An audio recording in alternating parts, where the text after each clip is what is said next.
Hello guys, आप सभी का एक बार फिर से स्वागत है DTI टेक्निकल इंस्टीट्यूट में। आज की क्लास में M2 फॉर वेब से संबंधित प्रैक्टिकल जो कि काफ़ी इंपॉर्टेंट हैं उन्हीं को डिस्कस करने चल रहे हैं हम लोग। तो चलिए शुरुआत करते हैं। सबसे पहला क्वेश्चन लिखा गया है कि राइट द फॉलोइंग फॉर्मेट। एक फॉर्मेट दिया गया है, इस फॉर्मेट में आपको कोडिंग करनी है। तो देखिए यहाँ पे HTML लिखा हुआ है, फिर यहाँ पे हाइपरटेक्स्ट मार्कअप लैंग्वेज लिखा हुआ है। इसके बाद में देखा जाए तो यहाँ पे CSS लिखा हुआ है और कैस्केडिंग स्टाइल सीट लिखी हुई है। तो चलिए प्रैक्टिकल में देखते हैं कि ये कैसे सॉल्व किया जाता है। तो देखिए यहाँ पे एक नॉर्मल सी कोडिंग डिक्लेयर की गई है जिसमें सिर्फ HTML और टाइटल को डिक्लेयर किया गया है। अगर आउटपुट की बात करें तो यहाँ पे देखिए इसका आउटपुट मिल रहा है, यहाँ पे कोई आउटपुट नहीं मिल रहा है। ठीक है, सिर्फ यहाँ पे लिखा हुआ है, देखा जाए तो DTI टेक्निकल इंस्टीट्यूट लिखा हुआ है, उसके अलावा कोई भी आउटपुट नहीं मिल रहा। तो चलिए शुरुआत करते हैं। यहाँ पे लिखते हैं हम लोग एक टैग जिसका नाम होता है DL। DL का मतलब होता है डिस्क्रिप्शन लिस्ट। उसके बाद में हम लोग यहाँ पे लिखते हैं DT। DT का मतलब होता है डिस्क्रिप्शन टर्म या फिर नेम, जैसे कि HTML। तो यहाँ पे मैंने लिख दिया HTML। उसके बाद में DT को क्लोज कर दिया। फिर मैंने यहाँ लिखा DD। क्या लिखा मैंने? DD। DD लिखने के बाद यहाँ पे मैंने लिख दिया हाइपरटेक्स्ट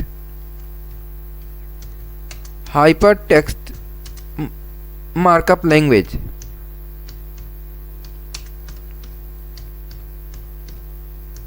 हाइपरटेक्स्ट मार्कअप लैंग्वेज लिखने के बाद मैंने इसको क्लोज कर दिया। उसके बाद में फिर से मैंने यहाँ पे लिख दिया DT लिखा, और DT लिखने के बाद मैंने यहाँ पे लिख दिया CSS के बाद फिर से मैंने DT को क्लोज करने के बाद एक बार फिर से DD लिखते हैं, और DD लिखने के बाद यहाँ पर लिखते हैं हम लोग कैस्केडिंग स्टाइल सीट।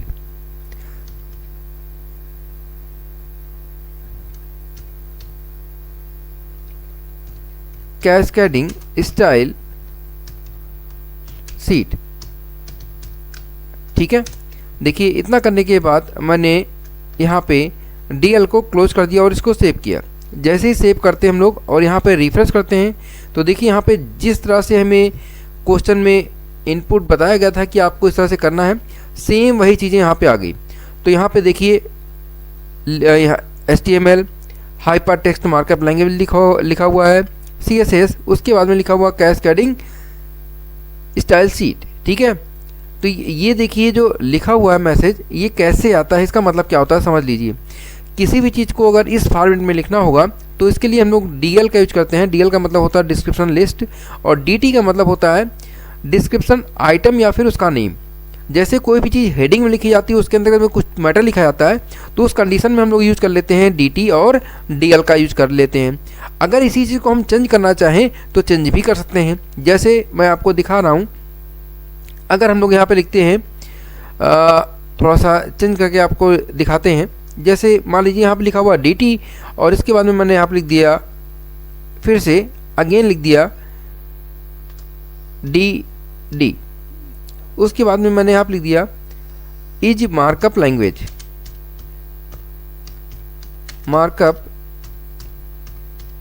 ठीक है, समझिएगा, अगर आपके एग्जाम में इस तरह के क्वेश्चन आ जाए तो तुरंत सॉल्व कर लीजिएगा।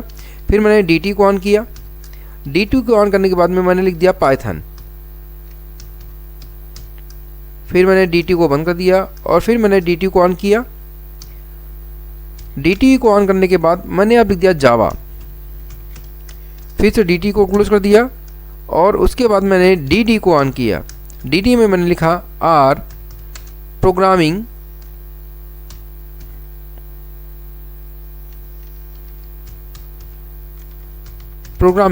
लैंग्वेज।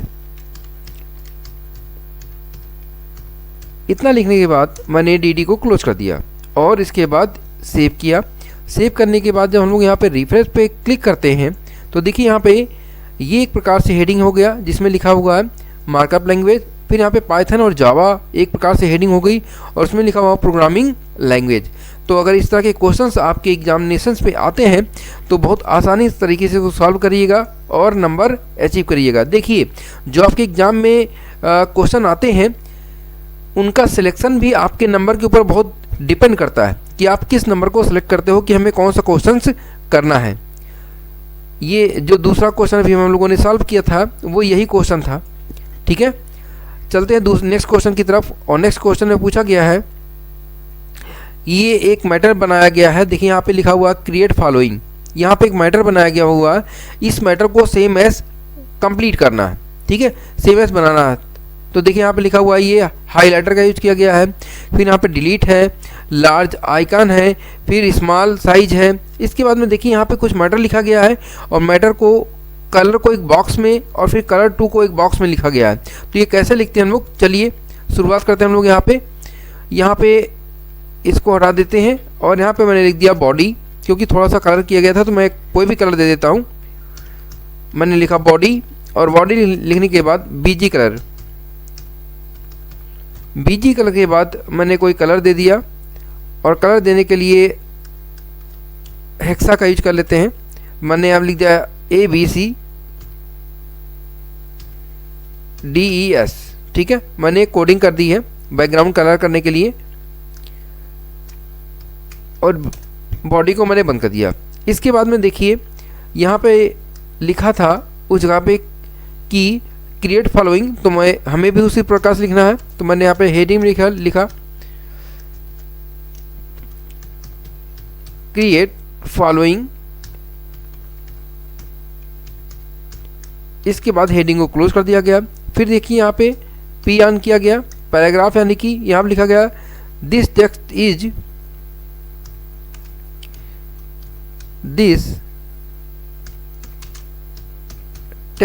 इज।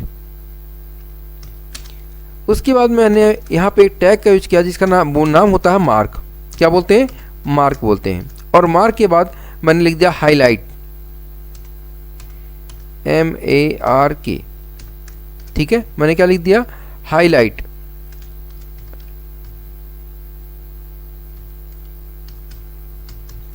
उसके बाद मार्क को क्लोज कर दिया गया। ठीक है, फिर डॉट लगा के पी टैग को क्लोज कर दिया गया।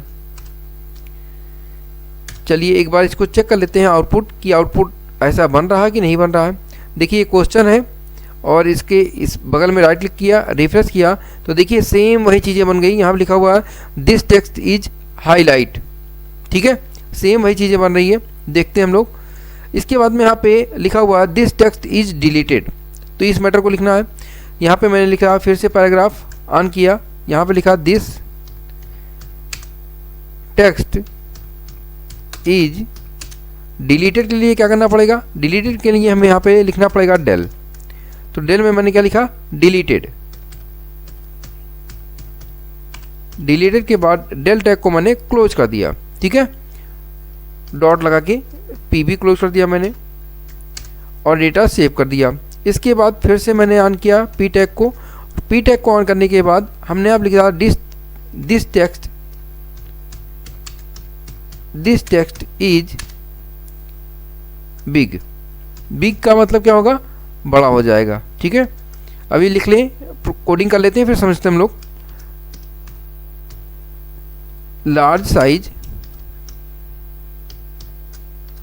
ठीक है, बिग को क्लोज किया गया। इसके बाद में फिर से पी टैग को ऑन किया गया, और यहाँ पे लिखा मैंने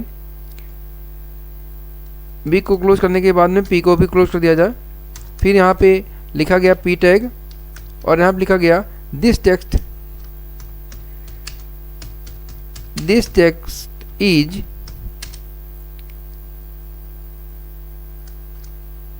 स्मॉल। टैग ओपन किया और यहाँ पे लिख दिया स्मॉल साइज।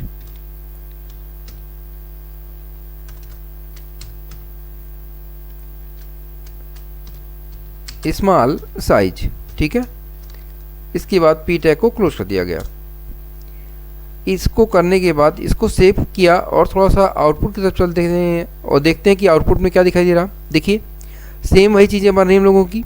यहाँ लिखा हुआ है दिस टेक्स्ट इज हाईलाइट के विषय में, यहाँ डिलीट के विषय में, लार्ज साइज के विषय में, और यहाँ पर लिखा हुआ है स्मॉल साइज के विषय में। ठीक है, स्मॉल साइज के विषय में यहाँ पे लिखा हुआ है। ठीक है, इतना करने के बाद अभी हमारे पास एक आइटम बचा हुआ है जो कि बॉक्स में लिखा गया था। यहाँ पे देखिए ये मैटर था, ये बॉक्स था, ये बॉक्स में लिखा गया था, यही मैटर हमारा बाकी रह गया और तो सारा मैटर कंप्लीट हो गया। तो इसको लिखने के लिए क्या करना पड़ता है, तो चलिए शुरुआत करते हैं। यहाँ पे मैंने लिखा P, उसके बाद में मैंने लिखा यहाँ पे the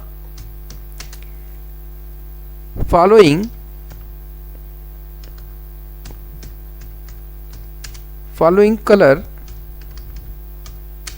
will be in line. उसके बाद मैंने यहाँ पे लिख दिया स्पैन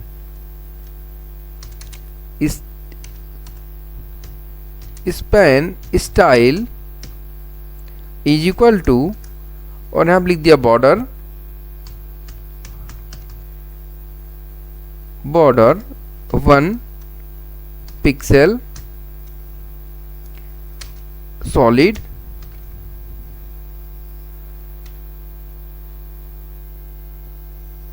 के बाद लिख दिया ब्लैंक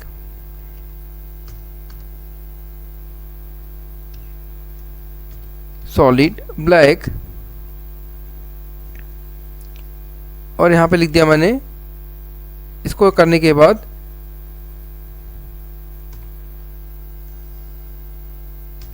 कलर 1 COLOR लिखा हुआ था, कलर 1, ठीक है। और इस पेन को मैंने क्लोज कर दिया, ठीक है। नेक्स्ट यहाँ पे लिखा एंड, फिर से इस पेन को ऑन किया गया। इस पेन को ऑन करने के बाद यहाँ पे लिखा गया बॉर्डर यानी कि स्टाइल,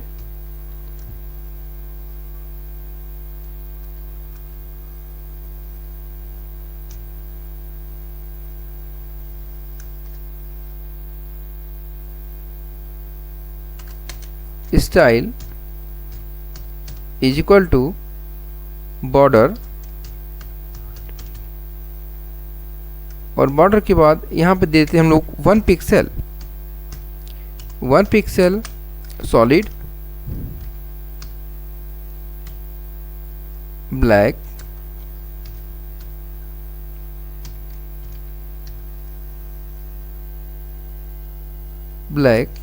और यहाँ पे लिख दिया गया कलर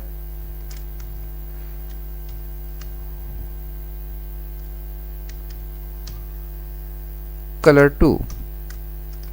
इसके बाद इस पेन को क्लोज कर दिया गया और लास्ट में पैराग्राफ को भी क्लोज कर दिया गया। इसको जब सेव कराते हैं तो यहाँ पे देखिए आउटपुट क्या मिलता है हमको। यहाँ पे आउटपुट पे आए हैं और यहाँ पे जैसे मैंने क्लिक किया ऑटोमेटिक हमारे पास जो हम चाहते थे वही चीज़ें हम लोगों की बन गई। देखिए एकदम सेम एज डिक्टो।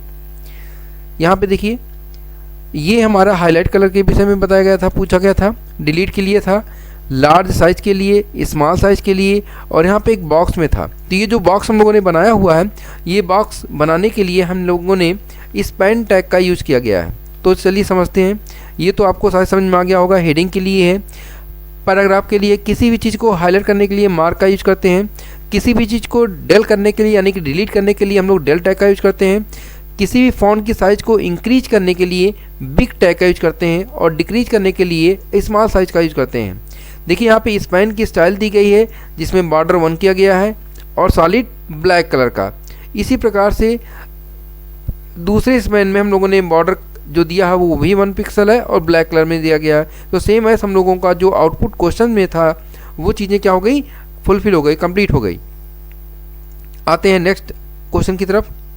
नेक्स्ट क्वेश्चन में लिखा हुआ है क्वेश्चन नंबर 4। क्वेश्चन नंबर 4 में क्या है देखते हैं।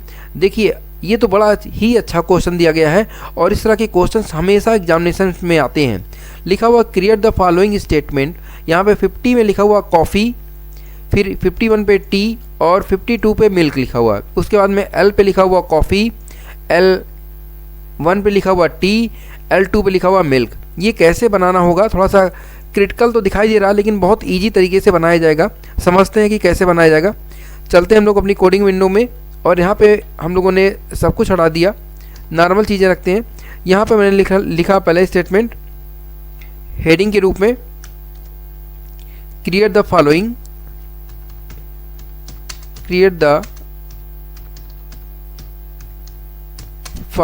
स्टेटमेंट। इतना करने के बाद अब हम लोग यहाँ पे यूज करते हैं OL, ठीक है, क्योंकि स्टार्टिंग जो की गई थी वो OL से स्टार्टिंग की गई थी। और यहाँ पे मैंने लिख दिया स्टार्ट स्टार्ट इक्वल टू 50, क्योंकि कहाँ से स्टार्टिंग की गई थी, 50 से की गई थी। और इसके बाद मैंने यहाँ पर लिख दिया LI। LI में क्या लिखा गया था, कॉफ़ी।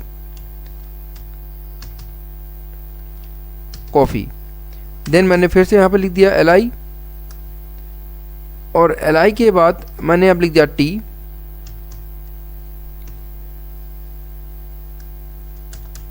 फिर से यहाँ पे LI किया गया।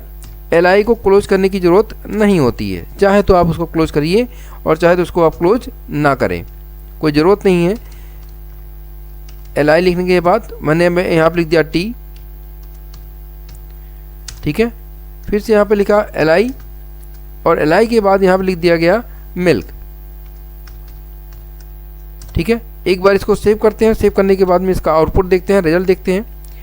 देखिए यहाँ पे ये रिजल्ट हम लोगों को शो होना चाहिए, दिखाई देना चाहिए। देखिए जो क्वेश्चन में था सेम एस मिल रहा हम लोगों को रिजल्ट, और इसके बाद हम लोगों को जो चाहिए था आउटपुट में, वहाँ पे चाहिए था L कॉफ़ी, फिर L1 टी, ये मैटर हम लोगों को चाहिए था, ठीक है। तो ये चीज़ कैसे लिखते हैं, ये थोड़ा सा क्रिटिकल होता है, लोग समझते नहीं हैं, लेकिन एकदम ईजी तरीके से समझा रहे हैं आपको। यहाँ पे मैंने OL को बंद किया, क्या लिखा मैंने, OL को क्लोज हो गया। हमारा जो OL था वो क्या हो गया, क्लोज हो गया। और यहाँ से फिर से दूसरा OL को ओपन किया गया। यहाँ पर लिखा गया टाइप इज इक्वल टू, और यहाँ पर लिख दिया गया कैपिटल में I। उसके बाद यहाँ पर लिखा गया स्टार्ट इज इक्वल टू, यहाँ पे फिर से लिख दिया गया 50, ठीक है। इसके बाद यहाँ पे स्टार्टिंग करते हैं हम लोग L1 की।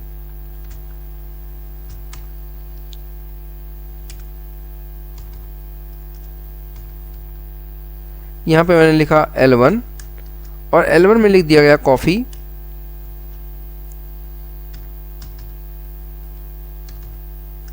कॉफ़ी के बाद फिर से L1, और यहाँ लिखा गया T, फिर से L1, एक minute, LI T,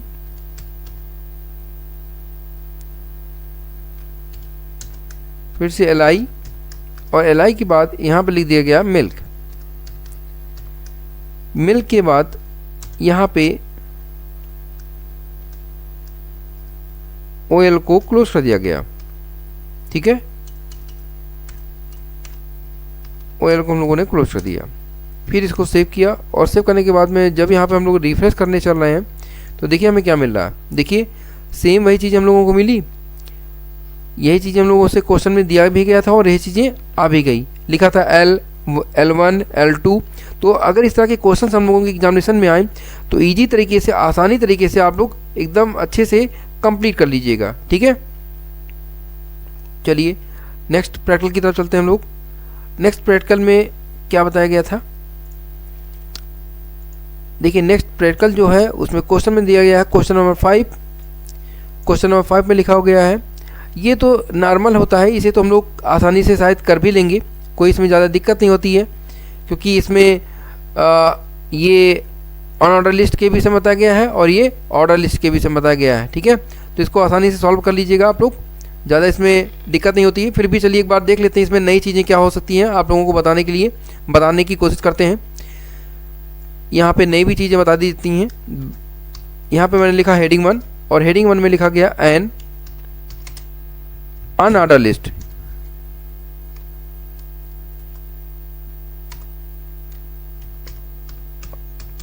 unordered list, ये हेडिंग में लिखा गया था, ठीक है।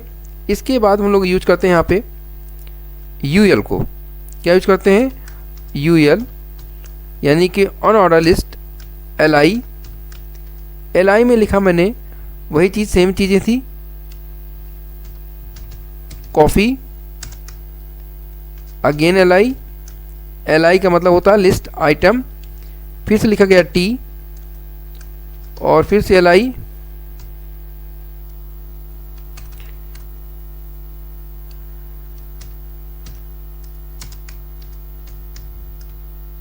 यहाँ पे लिखा गया मिल्क, और इसके बाद में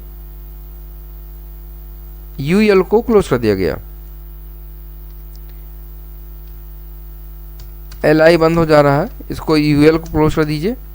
यूएल मेरा क्लोज हो गया। उसके बाद मैंने यहाँ पर लिख दिया हेडिंग 2 के विषय में, और 2 में लिख दिया मैंने an order list, order list, ठीक है। और ऑर्डर लिस्ट में लिस्ट का जो आइटम रखा गया सेम वही चीज़ें रखी गई हैं। कॉफ़ी रखी गई, उसके बाद में टी रखा गया, फिर यहाँ पे एल के रूप में मिल्क रखा गया, और यहाँ पे क्लोज किया गया किसको, ओएल को, ठीक है। अब देखिए इसको मैं सेव करता हूँ, और सेव करने के बाद में हमको आउटपुट क्या मिलता है, रिजल्ट क्या मिलता है।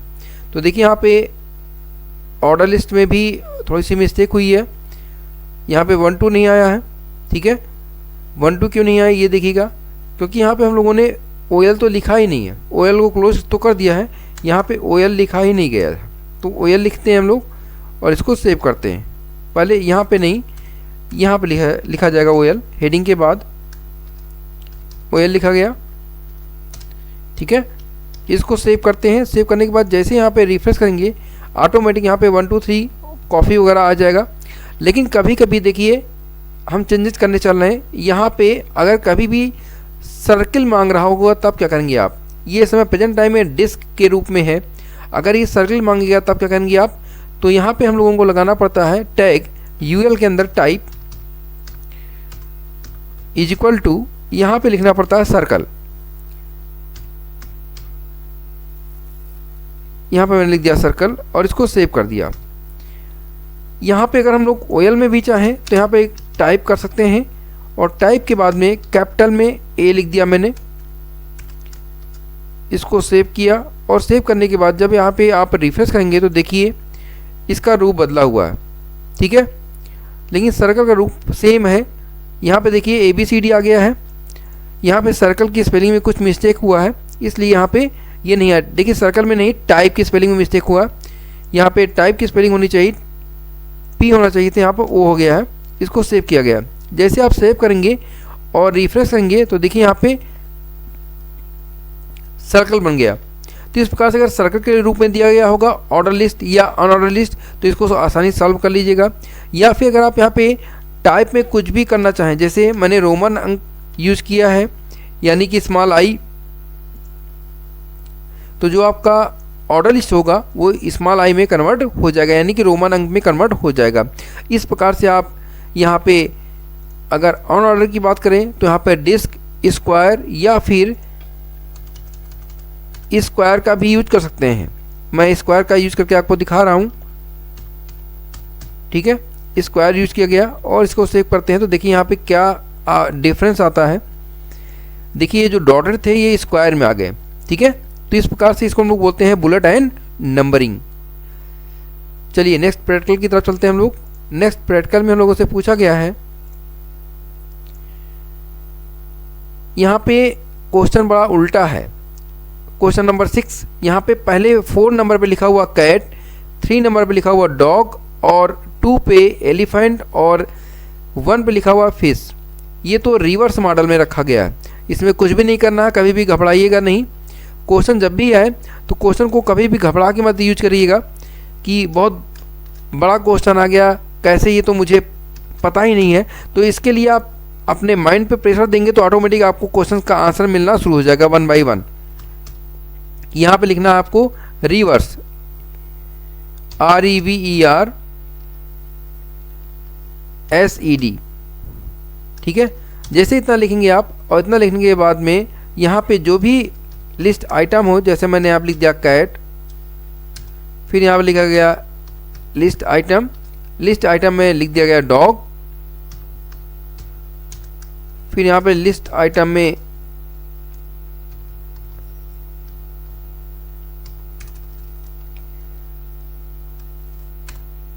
यहाँ पे था डॉग,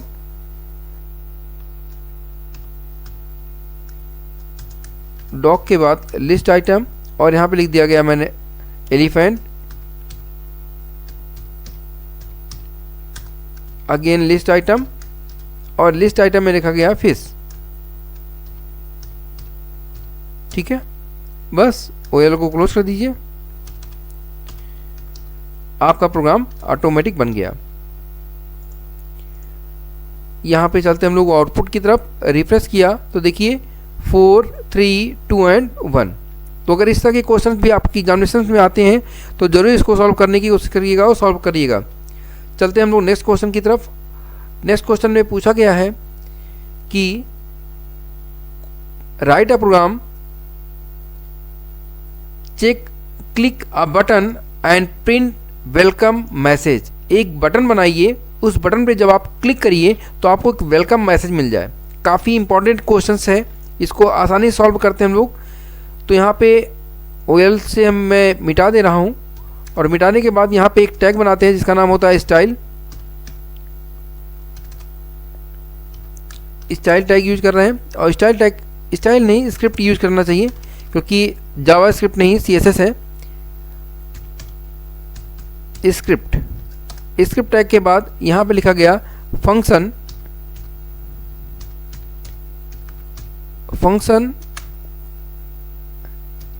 स्पीक या क्लिक।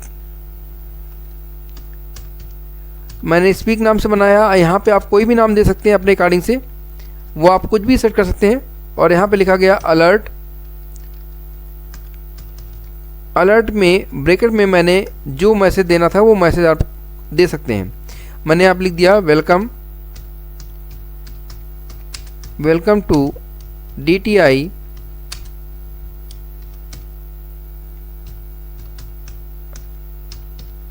Technical institute. ठीक है, इतना लिखने के बाद जब आप कर्ली ब्रैकेट के बाहर आएंगे तो यहाँ पे आपको स्क्रिप्ट टैग क्लोज कर देना है। उसके बाद आप यहाँ पे नेक्स्ट बॉडी टैग ओपन करिएगा। बॉडी टैग को ओपन करने के बाद यहाँ पे लिखिए, बनाना पड़ेगा आपको एक बटन। ठीक है, तो बटन बनाइएगा। बटन को, क्योंकि बटन पर ही आपको क्लिक करना है, तब जाके उस पर अप्लाई होगा। यहाँ पे मैंने लिखा ऑन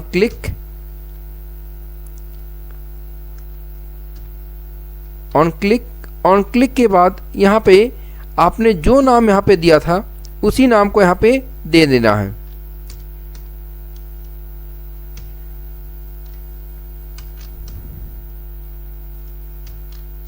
ठीक है, उसके बाद में फंक्शन बना देना है आपको, इनवर्ट कॉमा क्लोज, और यहाँ पे मैसेज मैंने यहाँ पे लिख दिया मैसेज क्लिक मी,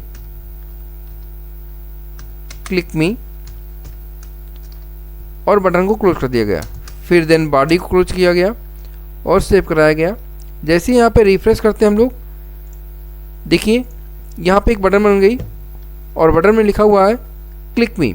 जैसे यहाँ पे मैं क्लिक करता हूँ, यहाँ पे एक मैसेज आया पेज में और उसमें लिखा welcome to DTI technical institute. Question भी हमारा यही था कि एक बटन आपको बनाना है और उस बटन पे क्लिक करने पर एक वेलकम मैसेज दिखाई दे। तो ये क्वेश्चन इजी तरीके से हो गया। तो चलिए समझते हैं कि पहले इसको ये कैसे हुआ। देखिए यहाँ पे एक जावास्क्रिप्ट की मदद से एक फंक्शन बनाया गया है जिसका नाम रखा गया स्पीक, और अलर्ट के द्वारा इसमें एक मैसेज दिया गया है। मैसेज के बाद में यहाँ पे एक बटन बनाई गई, बटन का नाम रखा गया क्लिक मी, और यहाँ पे जो स्पीक में फंक्शन आपने लिखा था उस चीज़ को अप्लाई कर दिया गया है। यानी कि अलर्ट में जैसे आप उस पर क्लिक करेंगे, जब तक माउस से इस पर क्लिक नहीं किया जाएगा तब तक कोई भी वर्क अप्लाई नहीं होगा। जैसे यहाँ पे कोई भी अप्लाई नहीं हो रहा, लेकिन जब आप क्लिक कर देंगे तभी वो फंक्शन अप्लाई हो जाएगा। तो चलते हैं हम लोग नेक्स्ट फंक्शन की तरफ, और नेक्स्ट फंक्शन में देखते हैं कि क्या पूछा गया। नेक्स्ट फंक्शन में पूछा गया है प्रिंट द फॉलोइंग स्टेटमेंट। एक स्टेटमेंट है बना, उस स्टेटमेंट को आपको प्रिंट करना है। ठीक है, तो स्टेटमेंट क्या बना हुआ देखते हैं। ये देखिए यहाँ पे एक स्टेटमेंट बना हुआ है। इस स्टेटमेंट में नेम लिखा हुआ है, नेम के नीचे लिखा हुआ है रीसेट रीसेट के बाद में URL और URL के अंदर एग्जाम्पल के रूप में इस तरह से लिखा हुआ है। तो सेम ऐसे यही प्रैक्टिकल हम लोगों को करके दिखाना है। तो चलिए शुरुआत करते हैं कि कैसे इसको हैंडल करेंगे हम लोग। ये फॉर्म का क्वेश्चन है, तो फॉर्म बनाते हैं हम लोग यहाँ पे एक अच्छे तरीके से। यहाँ पे मैंने लिखा फॉर्म लिखने के बाद यहाँ पे मैंने लिख दिया लेबल के अंदर यहाँ पे लिखा मैंने for is equal to name, उसका नाम दे दिया नेम, और वो डिस्प्ले किस रूप में होगा, नेम के रूप में ही डिस्प्ले होगा। ठीक है, इसके बाद लेबल को क्लोज कर दिया गया। फिर यहाँ पे लिख दिया input type is equal to text, या आप यहाँ पे इनपुट टाइप टेक्स्ट लिखते हैं। और टेक्स्ट लिखने के बाद यहाँ पे मैंने लिखा ID is equal to name.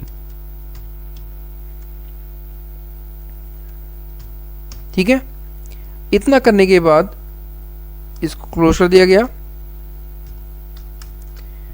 और BR टैग यूज कर लेते हैं ताकि लाइन ब्रेक हो जाए।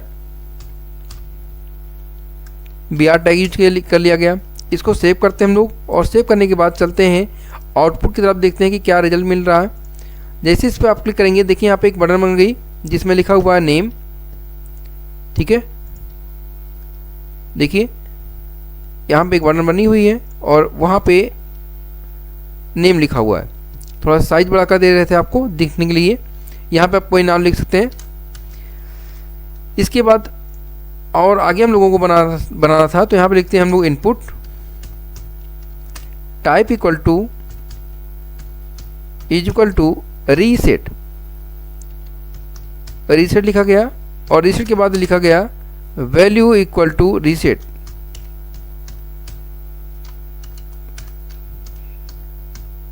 Value equal to reset. ठीक है,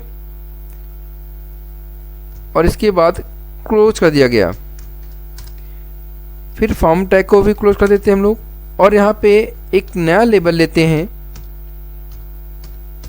लेबल लेने के बाद यहाँ पे लिखते हैं for equal to URL invert comma के अंदर, इनवर्ट कॉमा क्लोज किया और ब्रैकेट को बंद किया। यहाँ पे लिख दिया URL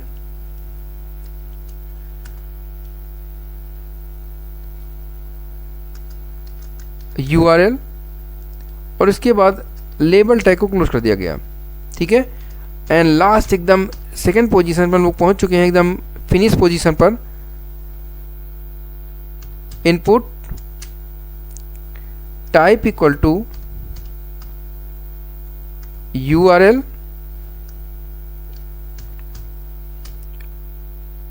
ID equal to URL,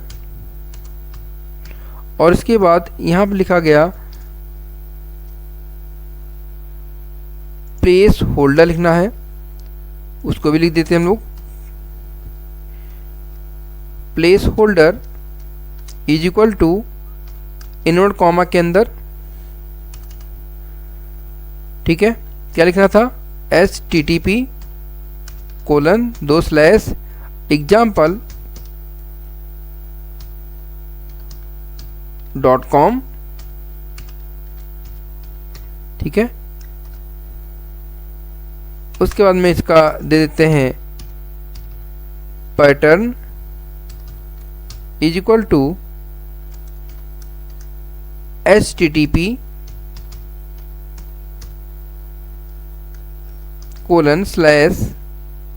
लगा के स्टार लगा देते हैं। ठीक है, और इसको हम लोग सेव कर लेते हैं। जब इसको सेव कर लेंगे और आउटपुट की तरफ चलेंगे, रिफ्रेश करते हैं, तो देखिए यहाँ पे सेम वही चीज़ें हम लोगों के सामने प्रेजेंट हो गई जैसे हम लोगों के क्वेश्चन में पूछा गया था कि नेम होना चाहिए, रीसेट बटन होनी चाहिए, URL और यहाँ पे एग्जाम्पल लिखा होना चाहिए। लेकिन देख लेते हैं एक बार कि क्या यहाँ पे, जैसे मैंने यहाँ पे लिख दिया DTI और यहाँ पे क्लिक किया रीसेट, तो क्या ये रीसेट हो रहा कि नहीं हो रहा, तो देखिए रीसेट हो गया। मैंने अब लिख दिया प्रयागराज, और जैसे रीसेट किया ऑटोमेटिक यहाँ पे रीसेट हो गया। तो इस प्रकार से ये क्वेश्चन आसानी से हम लोग सॉल्व कर सकते हैं। नेक्स्ट क्वेश्चन है क्वेश्चन नंबर 9। पूछा गया है क्रिएट द फॉलोइंग फॉर्म। एक फॉर्म बनाना है आपको नॉर्मल। देखिए ये फॉर्म है तो बड़ा आसान, लेकिन इसमें कुछ चीज़ें हैं जो स्टूडेंट को बहुत क्रिटिकल और बहुत प्रॉब्लम में डालेंगी। जैसे यहाँ पे ये पेट्स डॉग के विषय में लिखा हुआ, नेम के बाद में एक बॉक्स बनाया गया है। ये बॉक्स, ये पूरा बॉक्स ऐसे जुड़ा हुआ है यहाँ पे, और यहाँ पे इसके नीचे बनाया गया है। तो ये कैसे बनेगा? फॉर्म बनाएंगे आप तो फॉर्म के अंदर ही बन जाएगा। तो इस चीज़ को सॉल्व कैसे किया जा सकता है? इसको सॉल्व करने के लिए क्या करना पड़ेगा? इसके बाद में फर्स्ट नेम, लास्ट नेम, और यहाँ पे लिखा हुआ चूज अ कंट्री, ये सारी चीज़ें लिखी हुई हैं। तो चलिए इसी की कोडिंग करते हैं और बनाते हैं हम लोग इसको आसानी से। यहाँ पे सबसे पहले यहाँ पे इसको डिलीट करते हैं और यहाँ पे लिखते हैं लेबल।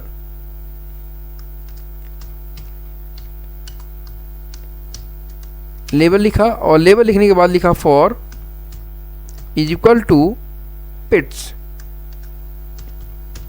ठीक है, यहाँ पे लिख दिया मैंने नाम जो लिखा गया पेट्स। ओके, देन यहाँ पे लेबल को क्लोज किया गया। जैसे आप सेव करेंगे देखिए एक एक चीज़ आपको दिखा रहे हैं। यहाँ पे पेट्स नाम लिखा हुआ दिखाई दे रहा है आपको। देन इसके बाद यहाँ पे हम लोग आते हैं, बनाते हैं सेलेक्ट,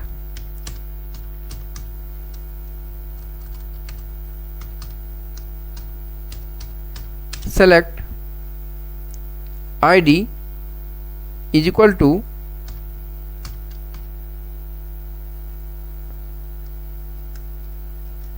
पेट्स,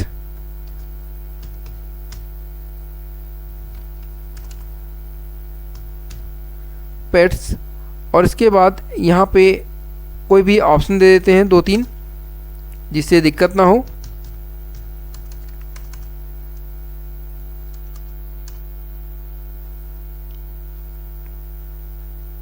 लेबल को पहले क्लोज कर दें।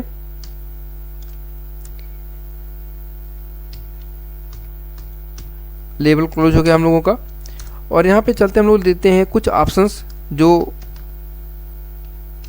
कि उसके अंदर आना है। ऑप्शन दे दिया और ऑप्शन में वैल्यू दे देते हैं।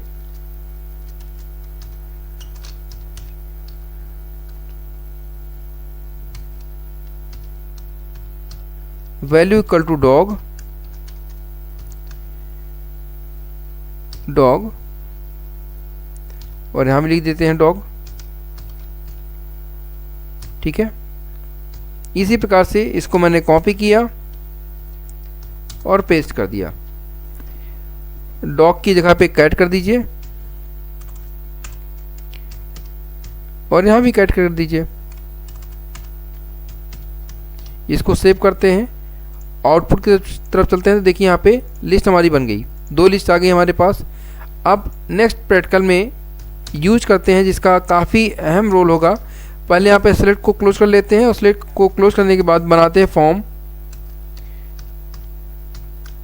और यहाँ पे फिर लिखते हैं फील्ड सेट,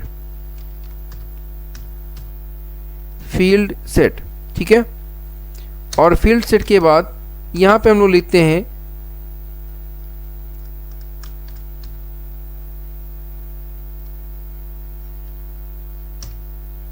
लीजेंड नेम। ठीक है, अब देखिए यहाँ पे उसके बाद लिखते हैं लेबल। लेबल के बाद यहाँ लिखते हैं for is equal to F name, क्योंकि ये फर्स्ट नाम के विषय में पूछा गया था। और यहाँ पे लिखते हैं first name, first name.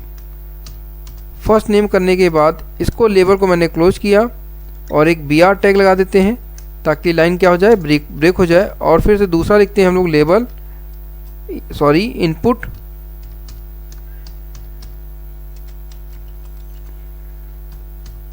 Input type equal to text, उसके बाद ID is equal to F name, name is equal to F name, F name, ठीक है, एफ नेम। इतना करने के बाद हम लोग बी आर टैग लगा देते हैं ताकि बी आर यानी ब्रेक हो जाए। इसको सेव करते हैं और सेव करने के बाद जब हम लोग आउटपुट पे आते हैं तो देखिए यहाँ पे एक फ्रेम बन गया। इसी प्रकार से हम लोगों को जिस प्रकार से यहाँ पे हम लोगों ने बनाया था फर्स्ट नेम, उसी प्रकार से क्या बनाना पड़ेगा, लास्ट नेम भी बनाना पड़ेगा, ठीक है। तो हम लोग यहाँ पे फर्स्ट नेम लास्ट नेम बनाना है, इसको हम लोग कॉपी कर लेते हैं और बस यहाँ पे चेंज कर देंगे last name and first name की। कॉपी किया और यहाँ पे पेस्ट कर दिया, ठीक है। यहाँ पे कॉपी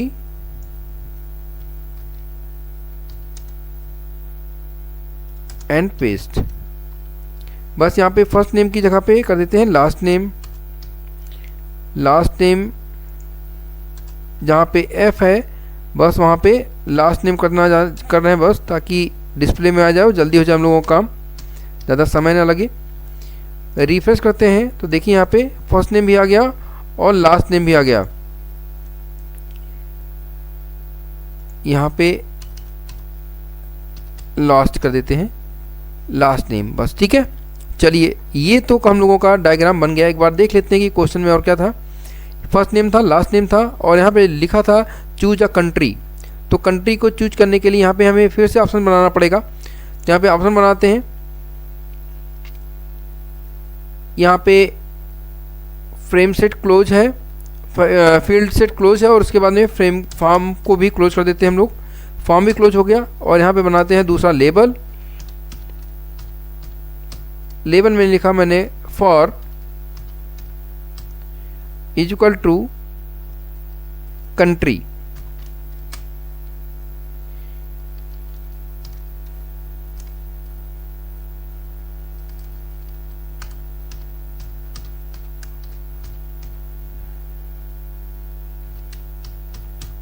ठीक है, कंट्री लिखा गया और कंट्री लिखने के बाद यहाँ पे मैंने लिख दिया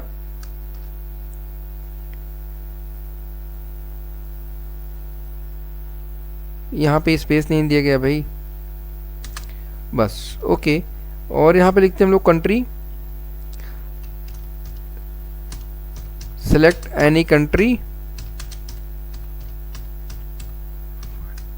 ठीक है। लेबल को क्लोज किया गया। लेबल को क्लोज करने के बाद में यहाँ पे लिखते हैं input list is equal to invert comma के अंदर कंट्री जो आपने लिखा था, सेम है वही चीज़ आपको लिखना होगा। उसके बाद में फिर यहाँ पे लिखते हैं ID is equal to, ID में भी वही लिखना है आपको, कंट्री। उसके बाद में इन दोनों चीज़ों को लिखने के बाद में इसका नाम भी दे देते हैं। यहाँ पे लिखते हैं name is equal to same वही चीज़ कंट्री।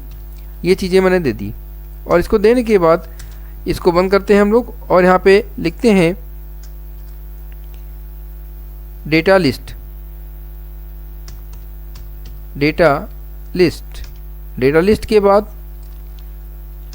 यहाँ पे आईडी देते हैं इसकी, आईडी इक्वल टू वही चीज़ें कंट्री। और कंट्री के बाद यहाँ पे ऑप्शन देना शुरू कर देते हैं हम लोग, जो भी हमें ऑप्शन देना है। जैसे मैंने यहाँ लिख दिया ऑप्शन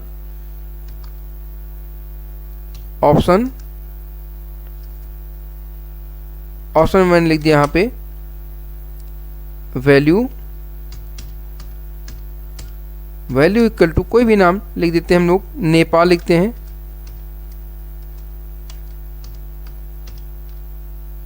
मैंने एक ही कंट्री का नाम लिखा, ठीक है। और इसको सेव करते हैं। सेव करने के बाद में जब रिफ्रेश करते हैं यहाँ पे तो देखिए यहाँ पे कंट्री का नाम तो आ गया, दिखाई दे रहा, सिलेक्ट एनी कंट्री। ठीक है, यहाँ पे जिस तरह से हम लोगों के क्वेश्चन में दिया गया था सेम वही चीज़ दी गई है। ठीक है, कोई डिफरेंस नहीं है। यहाँ पे सिलेक्शन के लिए आ रहा, यहाँ पे नाम देने के लिए आ रहा है, यहाँ पे सिलेक्ट एनी कंट्री के विषय में पूछा गया है। देखिए यही तो क्वेश्चन था हम लोगों के पास, सेम एस था, सेम एस बन गया। समझते हैं इसको, यहाँ पे क्या क्या गया है। देखिए यहाँ पे सबसे पहले तो एक लेबल बनाया गया था पेट्स के नाम से, और उसमें कुछ चीज़ें स्टोर करने के लिए सेलेक्ट आईडी बनाई गई थी जिसमें डॉग और कैट को रखा गया था। फिर यहाँ पे नेम में एक सेट किया गया फील्ड, जिससे ये फील्ड आई हुई है, ये जो फील्ड आई हुई है यहाँ पे आउटपुट में देखते हैं, ये जो फील्ड दिखाई दे रही है ये अलाइनिंग नेम के बाद से, वो जो नेम के बाद से लिस्ट आई है ये लिस्ट इसी की वजह से आई है, फील्ड सेट की वजह से आई है। ठीक है, यहाँ पे फील्ड सेट में दिया गया फर्स्ट नेम, किस टाइप का नाम इनपुट करेंगे आप, उसके बाद में लास्ट नेम और फिर उसकी आईडी। देन आपको यहाँ पे कंट्री को चूज करने के लिए ऑप्शन दिए गए और उसके ऑप्शन बनाए गए और सेव कर दिया गया। तो इस प्रकार से ये प्रैक्टिकल हम लोगों का तैयार हो गया। चलते हैं नेक्स्ट प्रैक्टिकल की तरफ, और यहाँ पे लिखा हुआ है क्रिएट फॉलोइंग फॉर्म। देखिए यहाँ पे एक नाम बनाना है, मेल और फीमेल बनाना है। ठीक है, जिसे हम लोग बोलते हैं रेडियो बटन। इसे आप लोग अपने से बनाइएगा, यह आपके लिए एक प्रकार से क्वेश्चन होगा बनाने के लिए। नेक्स्ट क्वेश्चन की तरफ देखते हैं। नेक्स्ट क्वेश्चन में है, यहाँ पे भी एक फॉर्म बनाना है, क्रिएट द फॉलोइंग फॉर्म। इस फॉर्म में यहाँ पे नेम लिखा हुआ है, नेम आसानी से बन जाएंगे। यहाँ पे सेक्स लिखा हुआ है, मेल और फीमेल, कंट्री लिखी हुई है सिलेक्शन के लिए, और एक मैसेज बॉक्स लिखा हुआ है। ठीक है, सबमिट बटन में बनी हुई है, ये भी आप लोग कर लेंगे आसानी से, और नहीं कहिए तो फिर किया जाए, नहीं कर लीजिए आप लोग। फिर लिखा हुआ create the following heading colour. यहाँ पे देखिए हेडिंग लिखा हुआ है, फिर सब हेडिंग लिखा हुआ है, और फिर पैराग्राफ कलर लिखा हुआ है, यानी 3 हेडिंग लिखी गई है और 3 कलर में लिखा गया है। तो इसको कैसे बनाया जाएगा, चलिए देखते हैं हेडिंग को कैसे बनाया जाएगा। इसके लिए कोडिंग करना शुरू करते हैं और जल्दी फटाक से कर लेते हैं। पहले सब चीज़ें, ये चीज़ों को रफ कर दें। यहाँ पे देखिए इसको रफ किया गया, और रफ करने के बाद यहाँ पे लिखते हैं हम लोग स्टाइल। एक बार देख लें कि कौन सा कलर था। यहाँ पे पहला रेड है, ब्लू है और ग्रीन है, बस 3 कलर हैं। इसके बाद यहाँ पे हम लोगों ने लिखा H1। H1 में सीधे सिंपल से लिखा गया कलर,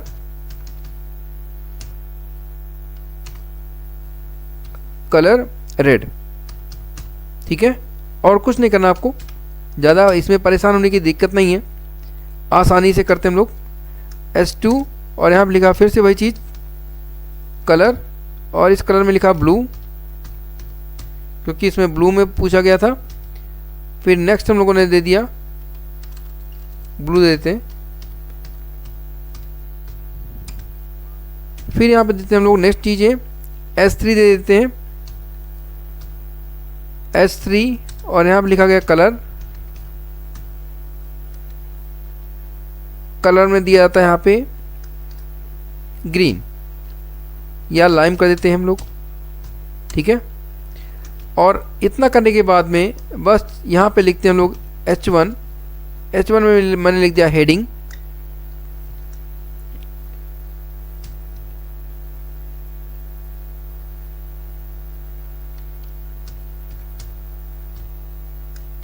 और H1 को क्लोज किया गया।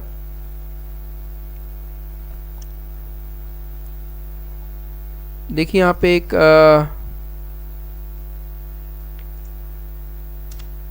H1 ले नहीं रहा,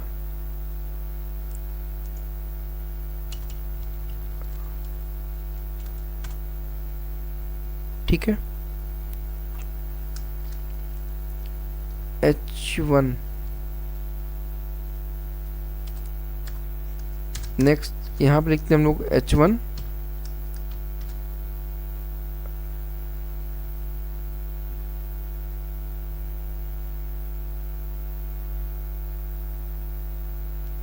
यहाँ पे स्टाइल को तो क्लोज किया ही नहीं गया ना, तो पहले स्टाइल को क्लोज करते हैं हम लोग, स्टाइल क्लोज हो गई। इसके बाद लिखते हैं हम लोग H1 और H1 के बाद मैंने अब लिख दिया हेडिंग।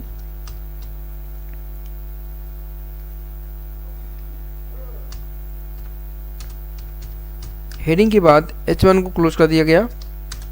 फिर हम लिखते हैं हम लोग H2 और H2 में लिखना था सब हेडिंग, ठीक है। और यहाँ पे लिख दिया मैंने H3। H3 में लिखना था हम लोगों को paragraph colour green, paragraph colour green. H3 को मैंने क्लोज कर दिया। इसके बाद में HTML को क्लोज किया गया और सेव किया गया प्रोग्राम को। जैसे हम लोग यहाँ पे जाते हैं और रिफ्रेश करते हैं तो देखिए यहाँ पे तीनों चीज़ें क्या हो गई, चेंज हो गई। और यहाँ पे क्या आ गया, रेड कलर, फिर यहाँ पे देखिए ब्लू कलर, और यहाँ पे कौन सा कलर, लाइम या ग्रीन कलर आ गया। ये चीज़ें कैसे आई इसको समझ लेते हैं। यहाँ पे देखिए लिखा हुआ है हेडिंग 1 को रेड कलर में करना है, हेडिंग 2 को ब्लू कलर में और हेडिंग 3 को लाइम कलर में। अब हम लोग H1 में जो भी मैटर लिखेंगे उसका कलर क्या हो जाएगा, रेड। इसी प्रकार से H2 का ब्लू और H3 का ग्रीन कलर में कन्वर्ट हो जाएगा। चलते हैं हम लोग नेक्स्ट क्वेश्चन की तरफ। नेक्स्ट क्वेश्चन में पूछा गया है क्रिएट द फॉलोइंग फ्लैग्स। एक फ्लैग्स बनाना आपको। अरे ये तो फ्लैग्स है, एकदम इजी तरीके से बनाना है। देखिए बहुत अच्छा कलर है। यहाँ पे एक फ्लैग्स बनाना है। ये टेबल नहीं बना हुआ, ध्यान रखिएगा, ये टेबल नहीं है, ये फ्लैग्स दिया गया है और फ्लैग्स के रूप में बनाना है आपको, ठीक है। तो चलिए शुरुआत करते हैं कैसे इसको फ्लैग्स को बनाया जाएगा। फटाफट बना के रख देते हैं जल्दी से।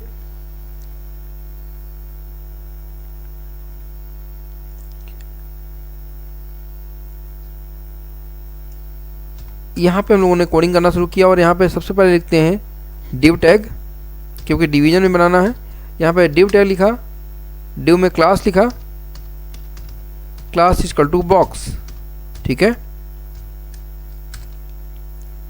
देन यहाँ पे लिखा मैंने सेलेक्ट सेक्शन,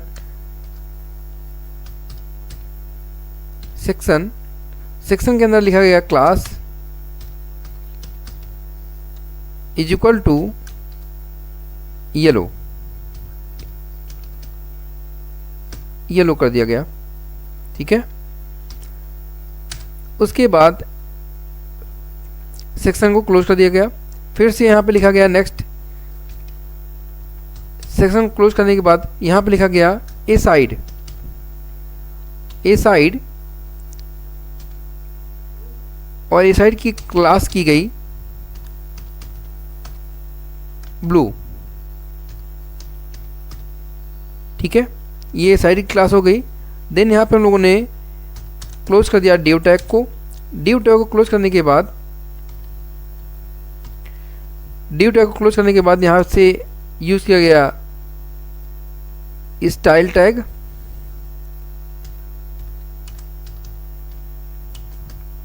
और स्टाइल टैग के बाद यहाँ पे लिखा गया डॉट बॉक्स, कर्ली ब्रैकेट के अंदर डिस्प्ले, डिस्प्ले फ्लैग्स, ठीक है। उसके बाद में इसकी हाइट दे देते हैं,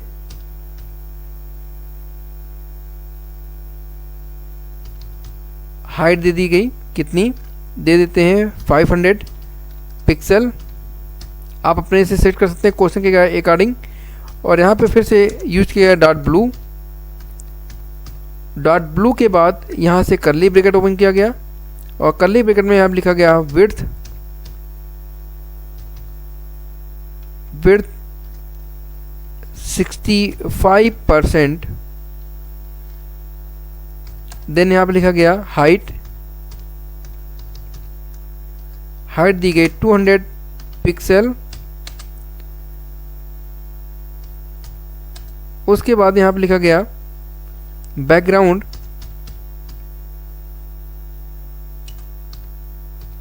कलर, बैकग्राउंड कलर ब्लू, ठीक है। इतना करने के बाद एक बार इसको सेव कर लेते हैं और सेव करने के बाद चलते हैं थोड़ा सा आउटपुट की तरफ। यहाँ पे जैसे रिफ्रेश करते हैं तो देखिए ब्लू कलर हमारा बन के तैयार हो गया है, ठीक है। और इसके बाद यहाँ पे देते हैं हम लोग नेक्स्ट कलर की तैयारी करना शुरू करते हैं। यहाँ पे लिखते हैं हम लोग डॉट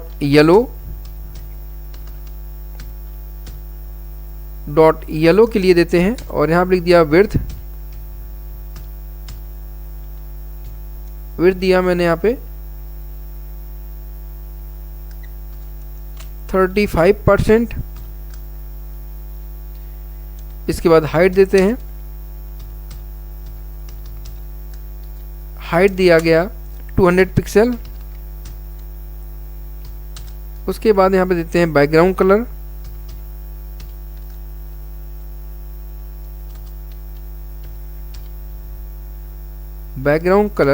बैकग्राउंड कलर कर दिया मैंने येलो, ठीक है। येलो करने के बाद यहाँ पे लास्ट में आते हैं और स्टाइल टैग को क्लोज कर देते हैं। इसको सेव करते हैं और सेव करने के बाद करते हैं रिफ्रेश। तो देखिए यहाँ पे हमारा कलर क्या हो गया, बन गया ऑटोमेटिक, ठीक है। ये देखिए यहाँ पे येलो कलर और ब्लू कलर, ये देखिए येलो कलर और ब्लू कलर दोनों कलर हम लोगों के सामने प्रेजेंट हो गए हैं, ठीक है। तो ये कैसे हुआ ये देखिए, समझ लीजिएगा। ये देखिए ड्यू टैग के अंदर में डिक्लेयर किया था बॉक्स, ठीक है, और ये लिखा हुआ है सेक्शन, जो दो पार्टों में बटे हुए हैं, ठीक है, ब्लू में और येलो में। ब्लू में और येलो पार्टों में बना हुआ है। किस मॉडल में है, फ्लैक्स मॉडल में है।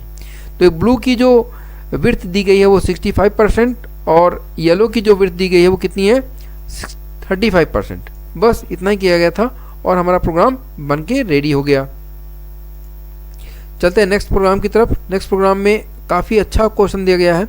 इसे पूछा गया क्रिएट द फॉलोइंग फॉर्मेट। एक फॉर्मेट आपको बनाना है जो कि कुछ इस तरह से बॉक्स में दिखाई दे रहा है, ठीक है। इसको कैसे बनाया जाएगा, अगर आदमी सोचेगा यानी स्टूडेंट कंफ्यूज होंगे कि कहीं ये तो टेबल में नहीं बनाया जाएगा, तो देखिए कैसे बनता है। क्योंकि क्वेश्चंस में, एग्जामिनेशंस में बहुत से ऐसे क्वेश्चन आते हैं कि बच्चे को आते हुआ वो छोड़ देता है या उससे घबरा जाता है, ठीक है। तो चलिए शुरुआत करते हैं। यहाँ पे लिखना शुरू करते हैं हम लोग। मैंने अब लिखना शुरू किया और यहाँ पे सबसे पहले टैग जो यूज करते हैं लिखते हैं एसाइड टैग यूज किया और उसके बाद में लिखा मैंने H2 हेडिंग 2, ठीक है। और यहाँ पे लिखा साइड बार, ठीक है। S2 को मैंने क्लोज कर दिया। इसके बाद में P टैग लिया गया और P टैग के अंदर लिखा गया this is some content in the sidebar.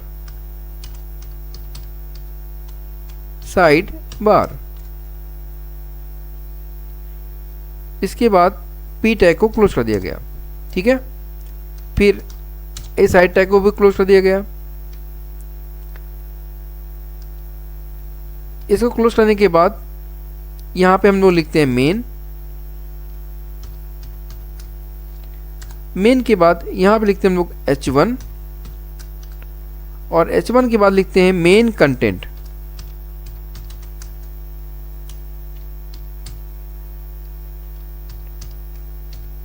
इसके बाद इसको भी क्लोज करते हैं और क्लोज करने के बाद में पैराग्राफ शुरू करते हैं। वहाँ पे लिखते हैं this is the main content of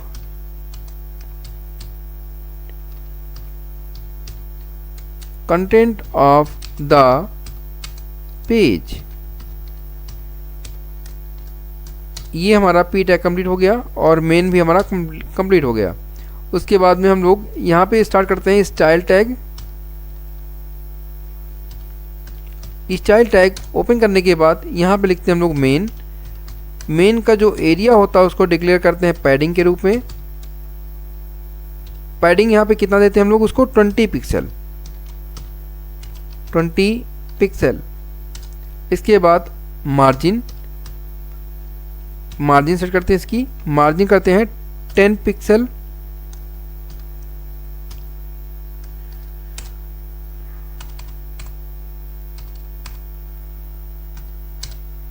ठीक है, इसके बाद ये सेट करने के बाद हम लोग करते हैं असाइड की,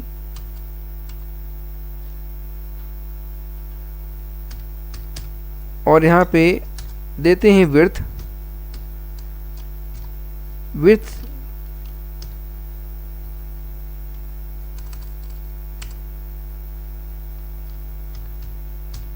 इसकी विड्थ सेट करते हैं 200 पिक्सल।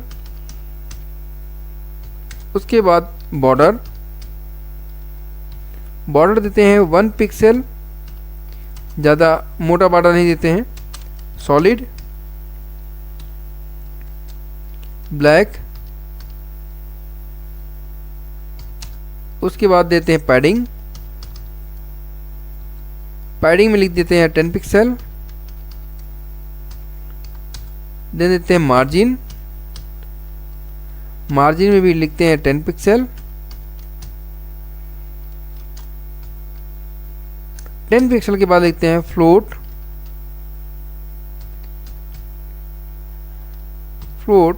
लेफ्ट, किस साइड रहेगा, ये लेफ्ट साइड रहेगा। और इसके बाद इस स्टाइल टैग को क्लोज करते हैं हम लोग। ये स्टाइल टैग क्लोज हो गया, इसको मैंने सेव किया, और सेव करने के बाद जब यहाँ पे हम लोग जाते हैं आउटपुट की तरफ, रिफ्रेश करते हैं, तो देखिए सेम एज वही चीज़ें हम लोगों की बनके तैयार हो गई।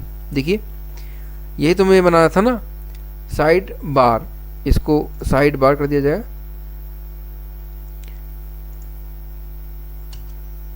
साइड बार, देखिए यहाँ पे ये मैसेज बना था एक बॉक्स में, और यहाँ पे मेन कंटेंट था, यहाँ पे कुछ मैटर लिखा था जो पैराग्राफ में था, यहाँ भी पैराग्राफ में था मैटर। तो इस प्रकार से अगर आपके एग्जामिनेशन में इस तरह के क्वेश्चंस आते हैं तो इसको आसानी तरीके से सॉल्व कर लीजिएगा, इजी तरीके से।